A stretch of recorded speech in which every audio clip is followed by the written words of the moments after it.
If you've been following the series, I've been talking about each of the books that I've written or tried to write. If I wrote 50 pages or more, they go in the series. The third book that I tried to write was the first book that I feel like was successful because I finished it. I started writing it when I was on my second or third trip to Europe. I was inspired by being in Germany and seeing all the historical places, artifacts. For example, in Nuremberg, you can go up to the edge of the castle city walls and look out like over the countryside. Pretty awesome. They have a 14th century monastery turned into a museum, and in that museum is the Earth apple, the Erdapfel. It was a spherical globe made in 1492. There's no North America, South America. It's just like water.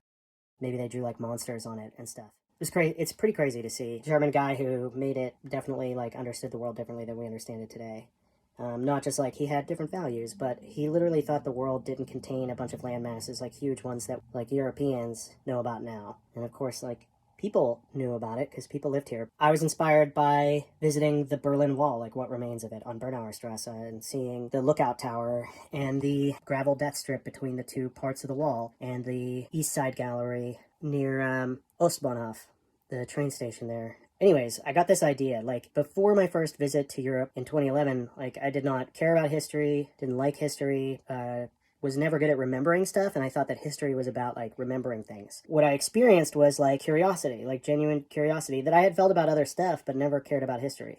So I got super into learning about history, Roman history, thanks to Mike Duncan and History of Rome podcast, thanks to Dan Carlin and Hardcore History. Thanks to those podcasts and like seeing the things, like physically touching, seeing, being around these artifacts of history, I actually felt like a connection to them, and then I was interested.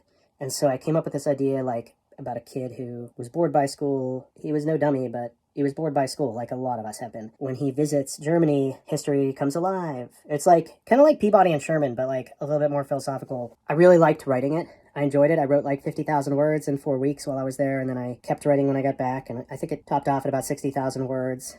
I felt good. It wasn't compelling, like it was too philosophical, it was too thoughtful. There might be a use for it at some point, but not yet. And then I got my idea for my fourth book. I started writing that as soon as I had the idea, because I knew it was a good one. But I'll tell you about that another time. That's the story of my third book.